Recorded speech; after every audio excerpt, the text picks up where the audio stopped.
how I thread on a jig.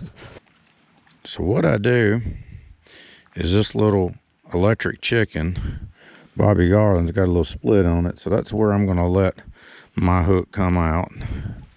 And it's going to go through the water like that. You could bring it out the top, and if I get them beat up, I'll actually do that.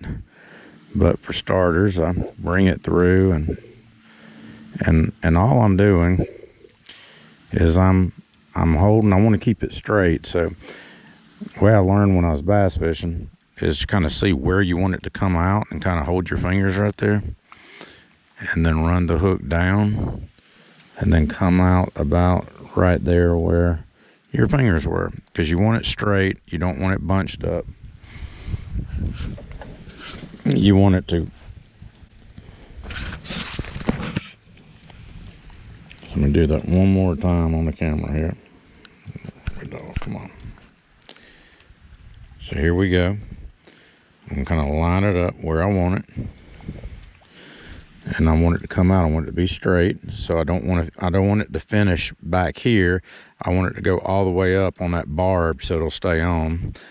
And I don't want it to come way out down here and have a kink in the bait. So I'm just going to line it up and kind of see where I need it to come out. I need it to come out about right in here.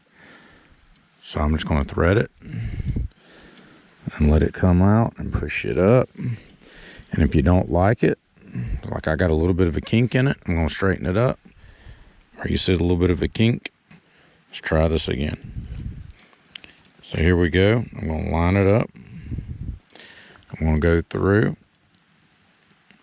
to where I'm going to come out to where it will be straight. And then I'm going to push it up on the barb, and I want it to finish nice and straight. I don't want it to have a little curly cue or anything in it. And that's all I do. And don't be afraid if it doesn't line up there right the first time, just to take it back off. So, worst thing you're going to do is you're going to come out like this. You're going to push it up, and you're coming out, and you still need to go up with your jig, and then it's kicking your hook, down a little bit. And here with that split, that doesn't even matter so much. Or you come way on down, and then your jig looks all bunched up like that, and you don't want that either. And the more you do it, the more you just get used to kind of where you're going to come out with the size hook that you're using. And these are just little 1/64 ounce. They're 1/60. No, they're not. They're 1/32 ounce jig heads. I'm going to throw it on a straight tail jig.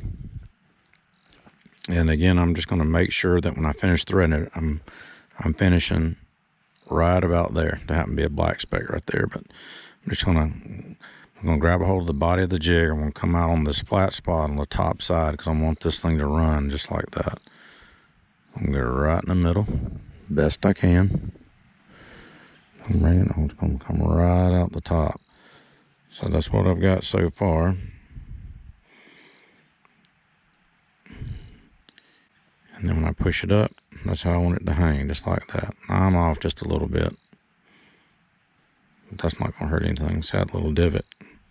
I'd rather not have that in there. Let's straighten it out. Get it to where that it's not in there. That's better.